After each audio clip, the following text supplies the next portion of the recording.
इस स्टॉक का नाम होता है पेडिसल। ये आपको मोस्टली सारे फूलों में मिलेगी। पेडिसल के ऊपर देखो एक घंटी के जैसा स्ट्रक्चर बना हुआ है, 5 होगा। नाम लिख रहे हैं यहां, हम शॉर्ट में लिखे थे हिबिस्कस। पूरा नाम होता है हिबिस्कस रोजा साइनेंसिस। ये इसका पूरा वैज्ञानिक नाम हो गया, ठीक है। ये एक तरह का द्विलिंगी फूल है। फूल भी आपके 2 प्रजाति के होते हैं, एक होता है एक लिंगी फूल, दूसरा होता है द्विलिंगी फूल। आज हम इसलिए द्विलिंगी दिखा रहे हैं क्योंकि ये हमारे आसपास समाज में बहुत आसानी से मिलती है, और दूसरी बात पूजा वगैरह में उपयोग होता है। बड़ा फूल है, इसको खोलना आसान है। तो अब आप लोग सब अपने हाथ में ये फूल पकड़िए, उल्टा करके ऐसे करके, ठीक है, पीछे की तरफ से देखोगे। और आप लोगों को हम ये दिए हैं पिन, इसका उपयोग कर सकते हो, या जिसके पास और पिन है गर्ल्स के पास, उसका उपयोग करोगे।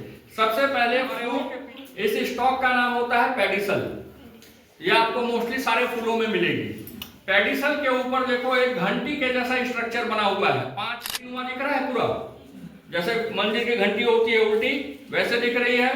पिन को ऐसे लोगे, यहां से पकड़ोगे, एक चीरा लगा दोगे शॉर्ट सा, ठीक है। इसके बाद इसको हम यहां से थोड़ा सा तोड़ के खोल देंगे। खोलने के बाद देखिए ये आपका पूरा का पूरा घंटी जो है ये 5 भाग में आपका खुल गया है ना। ये देखिए, ये इसका है भाग। इसी हरा वाला भाग को हम क्या बोलते हैं बाबू? कैलिक्स। इसमें टोटल कितना है अपने में गिन के देखो, 5 तुमको दिखाई पड़ेगा। 5 मिलकर एक घंटी बनाया है, मिला सबको? तो 5 को मिलाकर हम बोलेंगे कैलिक्स। लेकिन 5 में से अगर एक भाग बोलोगे तो उसका नाम है सेपल। मिलाकर क्या कहलाएगा? और एक भाग क्या कहलाएगा? किस कलर का है? ग्रीन कलर का। थोड़ा सोच के देखो, तुम लोगों ने देखा होगा कि क्या फूल सीधा खिलता है या पहले उसमें बड आता है, कली आती है? तो कली को बचाने का काम इसका होता है। इसी के अंदर में पूरी कली पैक होती है, ठीक है। तो ये हमने पहला भाग खोला था। अब आ जाओ दूसरे भाग में। हम लोग बाहर से अंदर की तरफ चलेंगे। फूल का एक्सेसरी वर्ग में दूसरा भाग जो होता है वो होता है कोरोला। कोरोला तुम्हारा 5 को मिला के बोलते हैं। इसके सिंगल भाग को बोला जाता है पेटल। पेटल अलग अलग रंग के हो सकते हैं। रंग अलग क्यों है, हम इसका भी कारण पे आएंगे। पेटल आपका ये है जो आपको लाल सा दिख रहा है, 1 2 3 4 5, टोटल कितने पंखुड़ी है? 5। तो याद रखोगे कि 5 को मिलाकर, अगर हम 5 को मिलाकर बोले तब नाम होगा कोरोला। लेकिन अगर इसके एक भाग को बोलोगे, एक पंखुड़ी को, तो उसका नाम हो जाएगा पेटल। और पेटल का रंग अलग अलग हो सकता है। कारण पे आ जाओ कि पेटल इतना खूबसूरत रंग का क्यों होता है। इसका वजह है कि फूलों को परागन करने के लिए किसी इंसेक्ट की जरूरत पड़ती है, कीड़े मकोड़े की, ठीक है। तो वो ऐसे फ्री में नहीं आएगा। तो ये जो अच्छा सा रंग होता है ये कीड़े मकोड़े को या फिर तुम्हारा चिड़िया को या किसी दूसरे जीव जंतु को आकर्षित करने में मदद करता है। इसलिए फूल के पंखुड़ियों को कैसा बनाया जाता है? रंगीन बनाया जाता है। लेकिन इसका मतलब ये नहीं कि दुनिया के सारे फूल आपके बिल्कुल अलग अलग रंग के होते हैं। बहुत सारे फूल हैं जो सफेद रंग के हैं, उनको आवश्यकता नहीं है किसी और रंग की, ठीक है। अब इसको हम क्या करेंगे, एक एक करके इसको सावधानी पूर्वक यहाँ से हटाते जाना है। बहुत सावधानी से हटाना, केवल हल्का सा छिलका उतरना चाहिए, नहीं कि पूरा तोड़ के बीच में से 2 भाग में खोल देना, ठीक है। एक एक करके देखिए हम यहां से हटाते जा रहे हैं।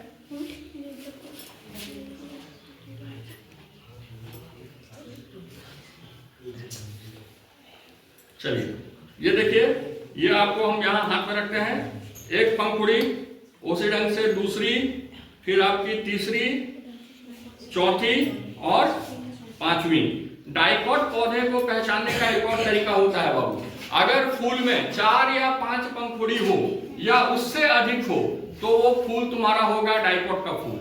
और अगर 4 से कम हो, 3 पंखुड़ी हो या 2 पंखुड़ी हो तो ज्यादातर मोनोकॉट होता है। तो ये हमारा हो गया कोरोला।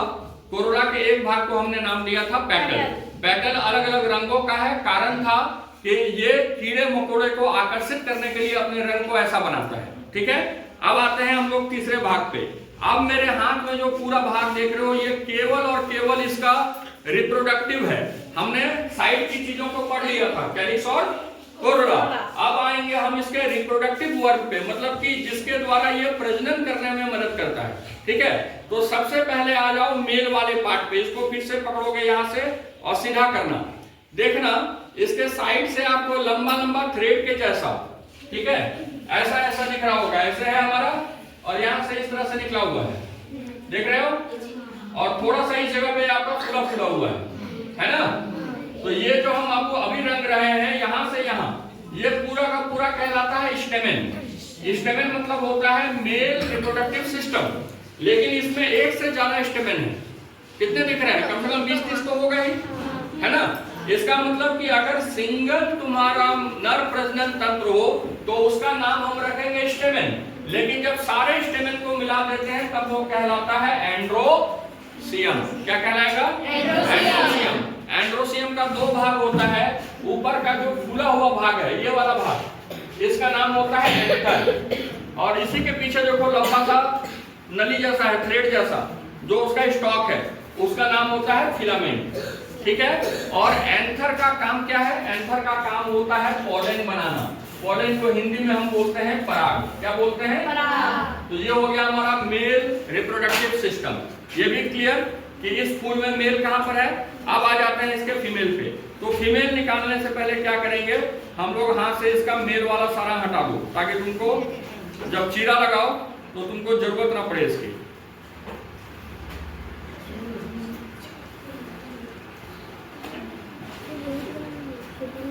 चलिए देखिए, मेल वाला पार्ट हट गया। अब हम क्या करेंगे, पिन यहां से लेंगे, थोड़ा सा इस जगह लगाएंगे और इसको हम ऊपर की तरफ खींचेंगे ऐसे।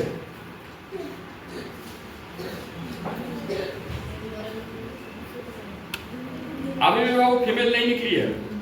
फीमेल सबसे छुप के रहती है बच के अंदर में, ठीक है ना। इसलिए हम वो इसको निकालेंगे, थोड़ा सा टाइम लगेगा।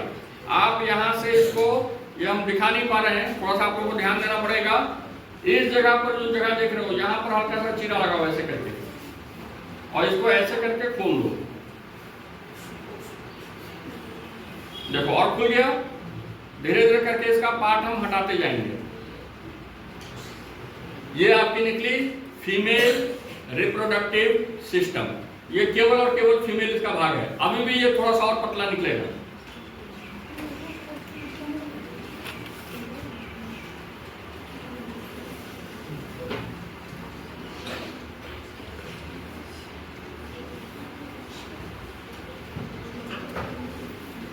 देखो अब दिख रहा है पतला सा एकदम। तो पहले तीनों का पार्ट समझोगे। देखो सबसे ऊपर वाले पार्ट को पकड़ो, इसको। ये तुमको कैसा दिख रहा है? हल्का लाल रंग का, 4 या 5 है। तो ऊपर का ये जो लाल वाला भाग है, इसका हम बोलते हैं स्टिग्मा। क्या बोलते हैं? स्टिग्मा। स्टिग्मा से पतली सी एक नली निकली है, जो नीचे की ओर जाती है। कहां तक? ओवेरी तक, अंडाशय तक। ये जो नली निकली है, नली का नाम है तुम्हारा दूसरा स्टाइल। क्या बोलते हैं? स्टाइल। और स्टाइल पहुंचती है तुम्हारे सबसे अंतिम भाग में। इसको हम यहां से तोड़ दे रहे हो ताकि दिखा पाए आप लोगों को।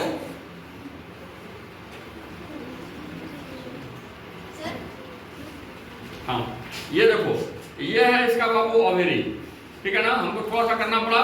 सबसे नीचे में देखिए फूला हुआ भाग है। सबसे नीचे में फूला हुआ भाग, यही आपका है अंडाशय। इसी अंडाशय के अंदर में बनता है अंडाणु। जैसे यहाँ पर क्या बना था? एंथर के अंदर बना था परागकण, उसी ढंग से ओवेरी के अंदर में बनता है एग। एग मतलब कि अंडाणु। तो यहाँ पर हमारा 2 युग्मक बन गया। पहला युग्मक कहाँ पर बना?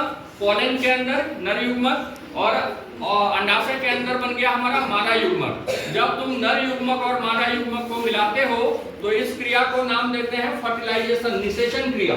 और निषेचन के बाद तुम्हारा अगला पीढ़ी का जाइगोट बनकर तैयार हो जाता है। तो आज घर में आराम से जाना, एक जवा फूल लेना, एक एक करके काटना। तुमको मेन कोशिश करनी है कि उसका जो अंडाशय वाला भाग है ये पूरा जुड़ा रहे और लंबा सा निकल जाए। उसको निकालना थोड़ा मेहनत लगता है, इसी को चीरा करना पड़ता है। बाकी को तो आप